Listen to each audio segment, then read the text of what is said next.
Motorhead Garage, the program that each week introduces you to and shows you how to install the latest in exciting and innovative products for your vehicle. Now here's your host, Dave Dobson.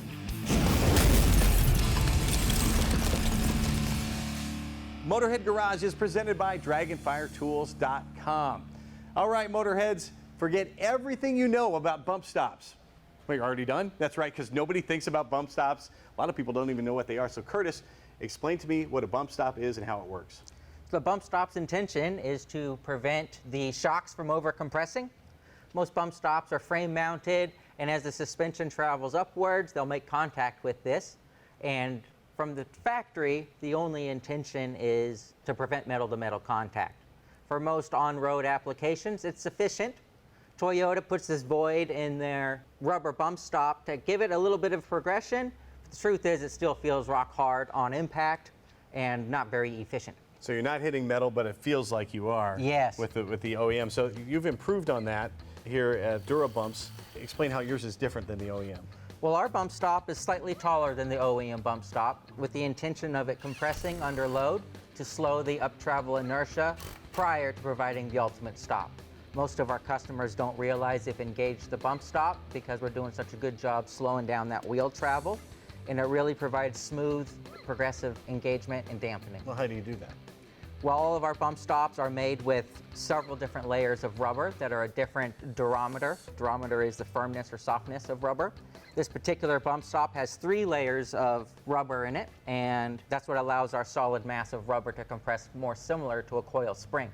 Very cool. And this is sort of the OEM replacement. And let's look at the front one too. This is pretty laughable. This is what you'd see on the stock vehicle behind us. This is what we took off. And it's not really budging at all. It's kind of like a door stop, and that's it. So explain how that's different from the stock. Yes. So this bump stop is slightly taller than the OEM bump stop, but it'll actually compress down to the same height, just like our rears do.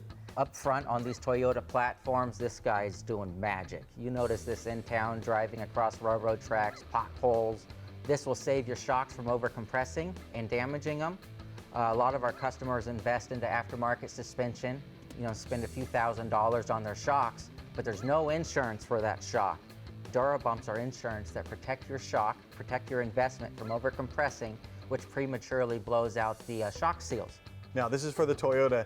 Is everything you make model specific? Yes. Currently, we have all Toyota vehicle applications from Land Cruiser 80s, 100s, 200s. We've got the Lexus GX, LX platforms. We have all the late model 4Runners, Tacomas. We do everything in-house, from making our molds, CAD design, all of our testing. All of our products are purchased in America. Everything is made 100% in Phoenix, Arizona. Very cool. What are some of the things you're considering for each make and model that you're putting these on when you're designing them? Well, that's a great question. On the front of these Toyota applications, we don't have too much shock to work with, shock stroke. So we only offer a single size for the front. If we were to offer extended sizes, that would make a dangerous road condition, as we're not having enough dampening with the shocks prior to the bump stop engaging, and you're pretty much pogo sticking off of your bump stop, which is very dangerous. Yeah. But for the rear of the trucks, we have a lot more shock travel to work with. So we offer a equivalent of a OEM bump stop with a 2-inch spacer. And for a taller shock option, we also offer a 5 1/4 inch, which is the equivalent of a 3-inch spacer with your OEM bump stop. And the intentions of the different heights are to accommodate all the available shock lengths sold for these platforms. Well, if you go with Duro Bumps, you're going to save your shocks from some damage. If they happen to bottom out, you're going to save all kinds of other parts on your car, because there's going to be less shock happening when you're on the trail. You can find them at durobumps.com. Get a more comfortable ride, get a safer ride, and perform better with Duro Bumps. We'll be right back with more Motorhead Garage presented by DragonfireTools.com, so keep it right here. Motorhead Garage, presented by DragonfireTools.com, is brought to you by Rockauto.com. All the parts your car will ever need. And by Campbell's Custom Care, your detail specialist. This is Motorhead Garage presented by DragonfireTools.com. If you've got a flatbed, maybe a camper, a cargo trailer, it's probably got electric brakes on it. And Byron, If you have electric brakes, what do you need to make it work? You have to have a brain to talk to them. You have to have a brake control. And brake controls are sometimes built into the truck, built into the vehicle. Kind of traditionally, the way, if they're not built in, is you stick something up under the dash, and that can make things complicated, especially when it comes to hooking up. How difficult can that be? A lot of vehicles have the harnesses in already, but if you don't have it, you do have to get into the vehicle wiring. It's invasive, can be expensive. You have to have a 12-volt line run through the vehicle out to the plug. You know, anymore with the complexity of some of the vehicles with electronics, computer systems, a lot of people don't want to do that. Well, I don't want to do that, so that means I need an Autowbrake. So tell me how Autowbrake has solved the problem of having to do all that complicated wiring and labor-intensive stuff. So we've taken everything that would be an electric brake control, we put it in one box, and we put it on the trailer, taking everything out of the vehicle. All the trailers that have electric brakes, they're going to have 5 wires, brake, power, ground, and lights. And those are on all the electric brake trailers, so you just match these with the corresponding wires on the trailer. This can mount anywhere. Most people go right on the frame, but the beauty of it is you can mount at any angle. You can get creative, put it in a cabinet, put it under a toolbox, put it really wherever you like. And once it's on there, it's monitoring itself 100% of the time while you're towing. It's waiting for a trigger. The trigger's brake lights, so when the brake lights apply, the unit says, I need to stop the same way the vehicle's stopping. You say it the same way. If I'm jamming on the brakes, it's going to mimic what's going on inside my... Correct. It's called proportional braking, so it's going to do just what you're doing with the vehicle with the braking. And why is it so much easier to hook up when it's on the trailer? How do the wires connect there for the uninitiated? So for someone like me, I only have 5 wires, and they're pretty easy to diagnose. We always tell people don't rely on color codes, though, rely on function. But you've got a brake line, you've got your power, your tail lights, and a ground. And so you match those up accordingly. You're good. Most of those trailers have a junction box on the trailer tongue, so you can access them easily, but they can be anywhere. I had a camper where I had one under the seat inside the dinette area. But you can still put this in there because it would know it as its home. You and can, be all set to go. exactly, yeah, and that's one of the nice things, the versatility of it. And now I think you need to run a 12-volt line from the tow vehicle to make everything work. So how do you manage that? So your power on there is going to run off your 12-volt line on the trailer. If you don't have a vehicle that has 12-volt power, and this is the market that's kind of gravitated towards us, a lot of these people are towing these teardrop trailers, these small single axle, they're towing them with a smaller vehicle that only has a 4-way flat plug. That does not have a 12-volt line. So if you're going to use any other controller, you have to have that installed, except with this. And what you can do, there's a couple of options. Most vehicles, you can run this wire on the trailer over to lights. Most vehicles will work just by turning on your lights manually. That'll give this power, and it works just the same. Once it's installed, then how do we calibrate it? How do we show it how to work? Great question. So the first thing you're going to do is figure out where your wires are, right, and plug all that in. And then secondly, you're going to calibrate it. You're going to hold these 2 buttons on. That light's going to flutter just the way it did. And now it understands this is my new home. This is level. So it's bolted down and level and... Correct. Okay. Yep, and you can mount it anywhere you want. After that, you'll select your setting, and you can go 1, 2, and 3 axle. They're all weight-based, but I always tell people it's easy to remember. Single axle, I'm going to go on setting 1. Double axle, I'll go on setting 2. And you do that by one person either holding the brakes down, or you can use your hazard lights, time it to that. You can hold that button down for a second, and right now it's showing it's on setting 1. It's going to blink a series of 3 times. I'm going to change it up to setting 2, same thing. Now it's on setting 2, it's blinking 2 times, 3 times in a row. Once you do that, you're set. It's on setting 2. Comes with this key fob, and the key fob does 2 things. Let's say I loan you my trailer and you're driving, you want maybe a little bit more braking force. While you're driving and braking, you can go plus or minus within that setting. So you're holding the brakes down, push +1, push +2. That will go up or down accordingly. Which is great for overlanders who are going over rough terrain. You don't want your trailer passing you. Great, So you want to yeah. increase the brake Great pressure on response, that. yeah. And they might be, crawling over some pretty nasty things, or they just want to apply the trailer brakes but not the vehicle brakes, and that's what this will allow you to do as well. So while you're driving and not braking, you'll hold any or all those buttons down, and that's going to apply your trailer brakes, and it'll feel like a slow ABS. It'll be like a thump, thump, thump, thump. You get some trailer sway, that'll straighten your trailer out. One other feature of the fob, Dave, when you're hooking your trailer up, if you want to make sure everything's powered up okay, you could hit any of those buttons, that LED light will come on so you know it's communicating to your brakes. Cool. And what if I switch from one vehicle to another and the one I switch to already has a brake controller on it? This will go into a sleep mode the very first time you push the brake pedal to put that vehicle in drive, because it'll pick up on that signal coming from the other brake unit. When it comes to working with electric brakes, the Autowbrake does all the work for you. Super simple. It's going to make your towing a lot safer. You can find it at getautobrake.com. There's a W in there. Don't forget that. We'll be right back with more Motorhead Garage presented by Dragonfiretools.com right around the corner. And oh, by the way, Motorhead of the Week on the way. You don't want to miss that. Motorhead Garage, presented by DragonfireTools.com, coming to you from the Campbell's Custom Care Studio. This is Motorhead Garage, presented by DragonfireTools.com. And this is a cell phone, of course. We all have them, and you're a motorhead, so I know you love to be in your car. So what do you do with your phone when you're in your car? You've got a lot of options, right? You can put it on the magnet on the dash. That's on your vent. It's going to block your vent in the summertime. That's a bad deal. In the wintertime, it's going to fry your phone. And you can put it in your cup holder. You can put it on your lap. But, of course, you know you're going to drive it. It's going to fall into the crack there, and you'll never see it again. And half of the states, Scott, in the union don't allow you to hold it in your hand anyway, and that's a bad idea. So what's my solution? What can I do? So you put it in a cell phone seat. Cell phone seat is the newest device in the market. It is a single piece of plastic that's got a flexible base. All you got to do is flex this and pop it in your cup holder and release it. It's going to lock in there, and then guess what? Now you're legally hands-free. You can just drop your phone in there like that. You can also go horizontal. You got power cord access here, and here's the best part. Cell phone seat does not block your cup holder. You still have room for your drink. Whoa, that is cool. And it's so simple. Why didn't somebody think of this before? I don't know. It was exactly the same with me. I was driving in my neighborhood in my truck. I threw my phone in my cup holder like most people do, and it landed in some kind of a goo, from my kid's squeeze pack. And I pulled my phone out, and I was kind of annoyed, and I thought, why isn't there a better solution? And kind of this idea popped in my head, and I went home to look for it. You go home and you look online, and I was like, this has to exist. It didn't exist. I couldn't figure out why. So I decided to draw it out, much to my wife's dismay, as she's looking over my shoulder saying, what are you doing? What are you doing? I was like, I got an idea. So I drew it out. I found actually a designer that could do 3D AutoCAD type designs, and we 3D printed them just to test it out. And I got the first one I remember that was 3D printed, and it was huge. It was like this big.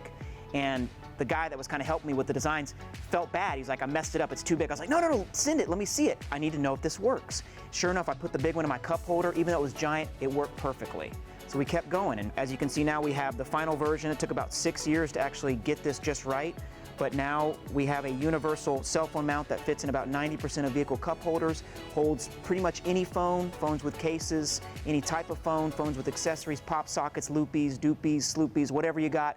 This one simple device is going to work for most everything. What are some of the little extras you put a lot of thought into to keep the phone in place there? Sure. So the first thing we did was we cut out these side slots here, and that's going to allow you to put your phone in there horizontal. Interestingly enough, it also works with tablets in that horizontal slot. We put this in my son's cup holder on his car seat, and he can put his iPad in there for long road trips. We put a flexible tab here that's going to put a little pressure on the phone, so it's going to hold phones in there, phones without cases, smaller phones, it's going to hold those in a little bit tighter. And then it also can flex back when you have bigger cases like this. This is an iPhone 14 Pro with a wallet on it. It's going to be able to flex back and hold those in there as well. Those bigger cases with OtterBox cases, it's going to be able to push that tab back and hold that in as well. We have power cord access here, so obviously people want to be able to charge their phone in the car. And I like the fact that this sits in your cup holder. Your power cord is staying down here to the side. A lot of newer cars have those flexible tabs in their cup holders or those rubber kind of squares. So we cut the slots out here to allow those tabs to go right in there, and they work great. It's so fun to put this in when you have those spring-loaded tabs and hear it just click in place like it's meant for it. But that doesn't mean that you need those tabs. It's going to work with cup holders without the tabs or without the rubber things as well. It's going to work in a lot of different cup holder styles as long as they're between about 2.5 to 4 inches in round, which pretty much most of them are, right? Most of them are. You put so much thought into the design. How much thought did you put into the materials that you're using as well? We talked about doing, different types of plastics. We talked about doing different types of materials like rubber. We landed on ABS plastic, which is the same thing that Legos are made out of. It's a very non-toxic, safe plastic, right? Because kids play with it. And if you've ever stepped on a Lego in the middle of the night, you know how strong ABS plastic is. Guilty as charged. This is a very strong, well-made device. It's going to work in extreme heat. It's going to work in, extreme cold. It's a very universal material. It's a veteran-owned company. The product is made in America, and this is going to make things a lot safer and more convenient for you when you're behind the wheel. It is called the Cell Phone Seat. You can find it at cellphoneseat.com. And you can find more Motorhead Garage presented by DragonfireTools.com just around the corner. And oh, don't forget, Motorhead of the Week coming up. Motorhead Garage, presented by DragonfireTools.com. Industrial workbenches with integrated tool storage. And brought to you by Amsoil, the first in synthetics. And by Centromatic, industry leader in wheel balancing technology.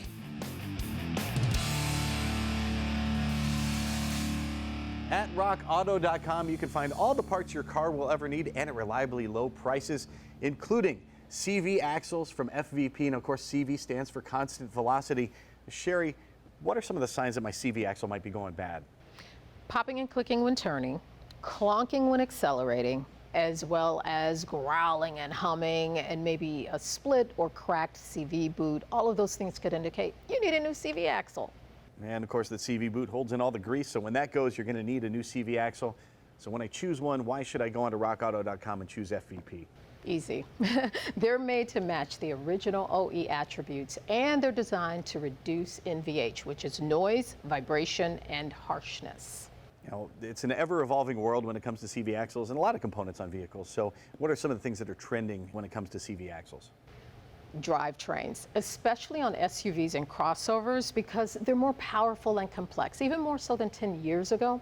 Some OE design improvements and CV axle technology include AAR sockets that help to reduce NVH.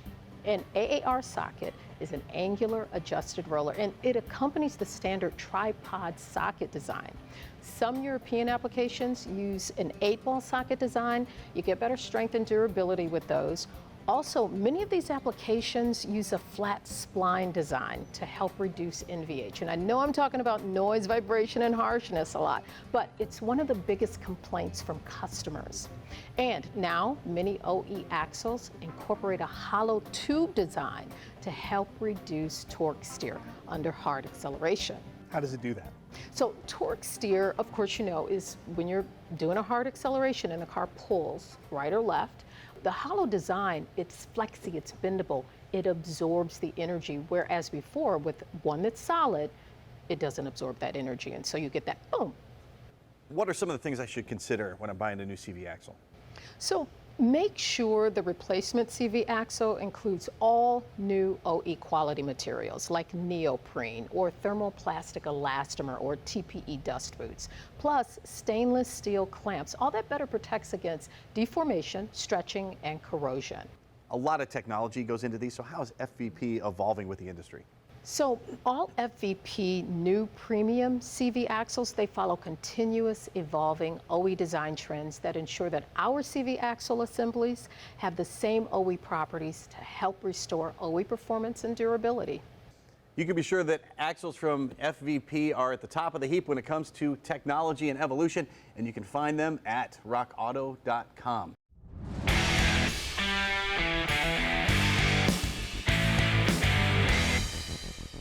Vehicle engines are chock full of technology today. And you know what the common denominator is? Well, most of them use oil to get the job done. Welcome to this Amsoil Tech Tip. It's all about the new technology. Let's start right here with VVT, variable valve timing. This is pretty cool. So you can see this engine right here is a dual overhead cam, and this one actually has a variable valve timing, but it's driven by oil pressure. Check this out. I went and took one apart for you guys. You can see it right here. Now what happened, these little wipers with oil pressure are going to move. The camshaft, well, it's connected here, and the timing's connected there. So when it moves, watch this. Bam. With oil pressure, mind you, you're going to go ahead and vary that timing. That's one technology. There's plenty more.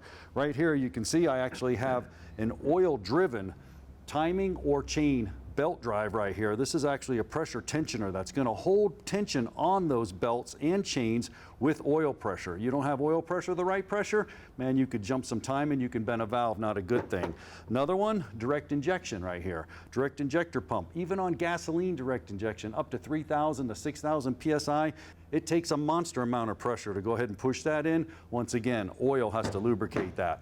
Now you probably heard of displacement on demand. Chevy trucks use a lot of this. You can see this right here. Actually diverts the actual oil from certain lifters to cancel cylinders out so you can get better gas mileage. All of it's oil driven. You can see right here. It all started back with VTEC. VTEC actually used a big rocker arm and oil pressure to drive it. And there's our variable valve timing. Man, oil with new technology. Goes hand in hand today, doesn't it, Len? It is. And one of the things we're talking about here, we've talked, you know, we've got many, many different viscosities, but what we're looking for in this particular one, when we look at all of these different technologies, is consistency. Oil is affected by temperature, and it's directly related to oil pressure. And we need consistency. So building the oil properly, using the right additives, using the right base oils, most importantly, provide the consistency that you need to operate all of these different technologies the way that they're designed. And that's the key word there. If you want to make sure your car's running at optimal performance and using the technology that it has on your vehicle, well, check them out on the website at amsoil.com.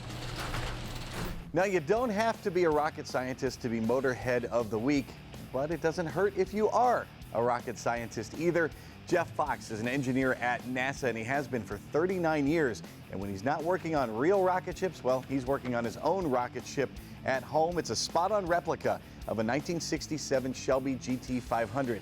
Jeff found a genuine 67 fastback in 2001, and he put it on a rotisserie for a complete restoration. And he tells me this car is a project that will never stop evolving. And the power plant has been through a few different iterations since he got the car. At the moment, you can find a 427 under the hood that's making about 720 horsepower. He says the engine bottom end will handle 1,500 horsepower. So stay tuned for more updates, because this guy knows all about power, both in space and on the ground. He is Jeff Fox, our Motorhead of the Week. And if you or someone you know should be Motorhead of the Week, drop us a note, motorheadgarage.tv, and tell us why. That is also the same website you want to go to if you have a product you want to see here on our show.